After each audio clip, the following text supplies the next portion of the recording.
This episode felt like a chapter to carry us to episode 4. Let's get into 3 and 4 of Lovecraft Country. So with 1 and 2, again, I have a video, go watch it, enjoy it. We open up with a church scene and I'm like, are we not gonna address what just happened in episode 2? Because someone's dead, someone ate the daddy, and then someone had sex with a snake. What the frick was that episode? The way 1 and 2 just happened, I'm thinking, but wait, we didn't discuss things that just happened. We're just going straight to episode 3, acting like nothing happened. But no, Letitia's going through some PTSD after witnessing and experiencing the trauma that was that white man's house and those cultists. And then we just cut from the church scene, and then we find out that Letitia has come into some money. We're all thinking like, but you the broke sis, how you get some money? And she talks to her sister, she's like, hey Ruby, let's live in the house together. Like, let me pay you back for always bailing me out, being a good sister, this, that, and the third. And we go in the house and then cue the creepy elevator scene, baby! And that's when I knew that we're not fucking around right now, that this is a scary house, because scary music, ominous scene of a elevator almost cutting her head off. Let's get this party started. Hippolyta and Dee. Hippolyta is Uncle's wife, obviously. I don't know if she's angry. I don't know if she doesn't know how to react, but with this episode and in episode 4 as well, I'll get into that later, it's really all in the face and the tone. And in the tone, I really couldn't decipher her. So I don't know if she's angry at her husband or at her late husband. I don't know if she's angry at Tick. I don't know what's going on. So we see this like haunting scene of her ripping out pages of his favorite book. Are you upset with your husband? Did you know about the affair? Do you know that Tick is not your nephew? Do you know that he's your half son? What's going on there? Can we unpack it, please? We then cut to Tick's dad, and I knew he was a bad parent, but I didn't know he was a bad parent along with being drunk. He never fought in the war, I'm assuming. We do know that he had a bad background, yes, but like, is this bad background resulting in him needing to drink?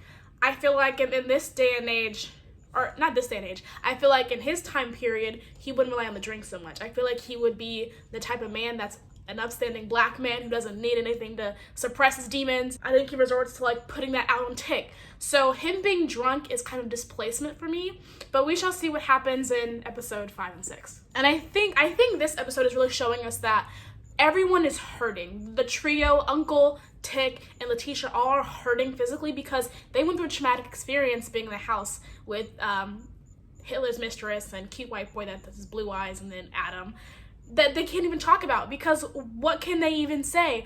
Oh, I was stuck in a white man's house for a couple of days. They ripped his bone out. Like, you really can't say that type of stuff, especially as a veteran who fought in the war in the 1950s. And the idea of disillusionment and PTSD were just a new phenomenon being discussed about in 1950. So I do not know what they would have said post leaving the house. Tick doesn't know where to stay. He tries to go to his dad's house, but no. He tries to go to Letitia's house because he hears that, she has a boarding house going on, what's poppin'? And this is the first scene that we've had with them alone together, and it's awkward. And I like that it's awkward because she had that weird vision dream about him and her, like, where is this gonna play out? And the way it played out, I don't know how I feel about it. So Letitia has moved into a very white neighborhood. That was the thing that's very unheard of in the 1950s. Redlining, segregation, things of that nature happening on. Doing an act such as this is not asking for violence, but it's very much putting a target on your back in this context. And the Proud Boys show up, asserting their dominance, honking the horn, putting bricks on the horn, and letting their car sit there. But my thing is, why are you letting your car just sit there? You act like no one's gonna... Police roll by asserting that they know what's going on here and that they're siding with the Proud Boys.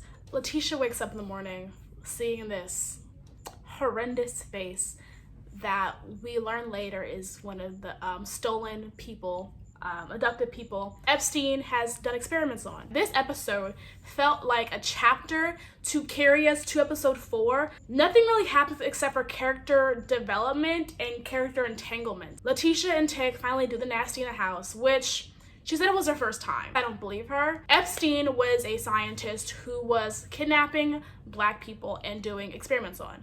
If you have not heard of Scopes monkey trials, look into that, because that's very much what's happening on here. And it goes to show you that you can have a supreme case and have a precedent set for illegal things such as this, and it's still being done because proud Americans think that they're above the law. And I like how at the end of this episode, but we see these people and we see that they're doctors, lawyers, basketball players.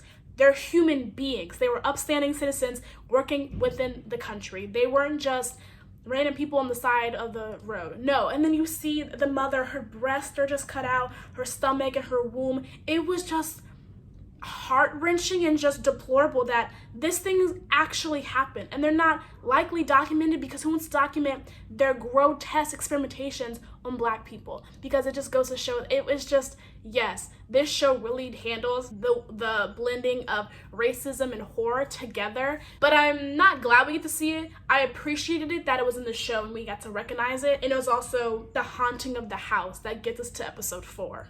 These ghosts got some ovaries and they're just showing their asses off in the day. And I was concerned because we're just going willy-nilly and making ourselves known in the day. You got some ovaries. I don't appreciate that. I love the way that the party scene is shot in Letitia's house. It's just constant movement, and it makes you feel the party, and it makes you feel the movement of the party that I really appreciated. I think it was 1917, I think that was a movie that was called. It's a war movie where the entire film is just shot in motion, and this entire scene is just shot in motion. I really liked it. And then that's when Tick and Letitia, did a nasty. And we had no buildup. We had no like, will they, won't they? It was just, here it is. Take it or leave it. And I was like, no, I want them to yearn. I want them to slow burn this shit up into season 2. Because now I'm like, okay, we just had this anti-climactic hookup scene. What else am I in for? That's why I'm just confused with like this series and how time progresses. I did not read the book. I'm not going to read the book. I have a very vivid imagination. So my nightmares will be Lovecraft Country free, literature-wise. Show-wise, different story. And that's when all shit hits the fan. The Proud Boys show up and they burn a cross on their lawn. We ain't bringing Jesus into this. It's between us. Because y'all use the Bible to defend slavery. No. And racism. No. She just gets the bat and starts swinging and popping and breaking the windows, and I was here for it. But then she goes to jail.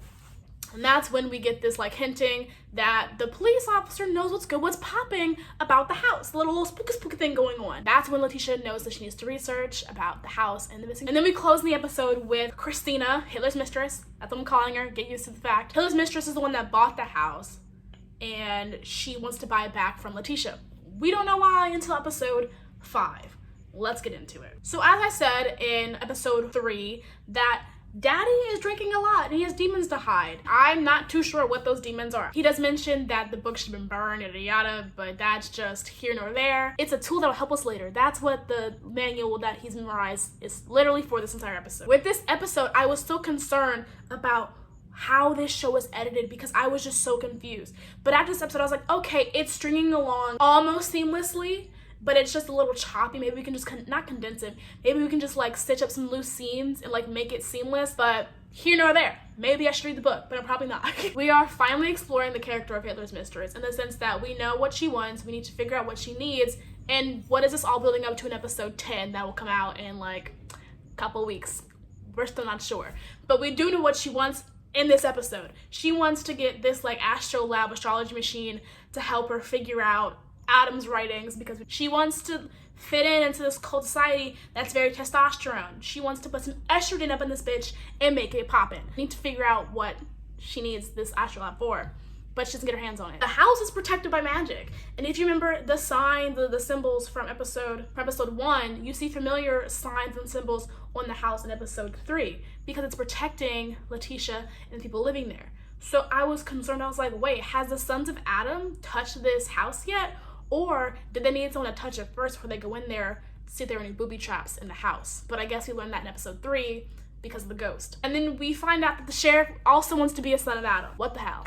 I'm just concerned about, we don't know who all is in the cult. We need to know more about this cult, and hopefully we can learn more. Everything's up in the air. Again, I'm confused. Hopefully I can break it down for you so you can break it down for me. And then we learn that Hippolyta has this astrolab that she's looking for. She's now put herself in the middle of this nonsense. But I think that Daddy knows what's popping. So I think that since he read the manual, that he knows what to do and how to avoid getting Tick to know what's happening. Because Tick is playing at Curious the cat. And curiosity did not kill the cat. Stupidity did. We shall see what Tick does in the upcoming seasons. Tick and Letitia talk to each other about how Christina showed up to her house because she wants to feel protected. Letitia wants Tick to learn how to use his powers so they can all protect each other from Hitler's mistress and the Hitler Society, because I'm still nicknaming them that, yes. And when he says, no, stay out of it, I want to protect you, I'm just like, I've read Keeper of the Lost Cities, okay? No. Whenever someone says they don't want to involve you because they want to protect you, they will involve themselves and hurt themselves even more. Just involve Letitia. Call it a freaking day. But Letitia's already one step ahead of Tick. She goes to Daddy and she's like, hey, yo, what's popping? Can we figure this out? From then on out, Daddy says, no, I'm not involving you with anything. Stay out of it. Tick's dad says, foolishness and crazy go well together.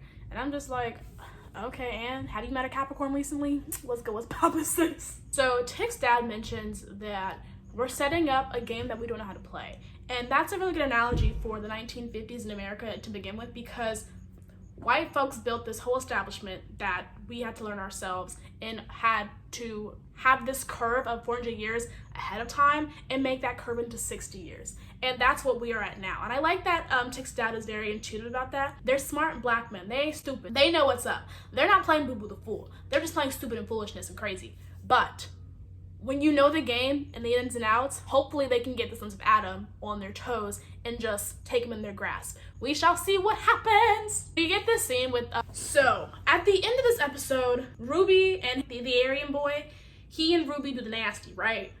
But I think that this was planned. Because he needed her at her most vulnerable. She's been wanting to work at this department shop forever. He needed her to get her in a vulnerable spot to talk to her, butter her up, and make her drunk enough to have sex with him. We don't know what's happening. I don't know what's happening either. I saw the promo for episode 5. She gets powers? I don't know. We shall see. How many times can I say this? Okay, I was confused when Trey and Letitia had this conversation about having sex because she had told Tick that she was a virgin. So was she lying to Tick about being a virgin? Because Tick and Trey and Letitia are now having this love triangle, but it's only like a 2-person relationship, with Trey trying to be the threesome, but wanted to make it a twosome. So she doesn't like Trey, so I don't know what's going on here. But I'm just like, why'd you lie about being a virgin? It's not that.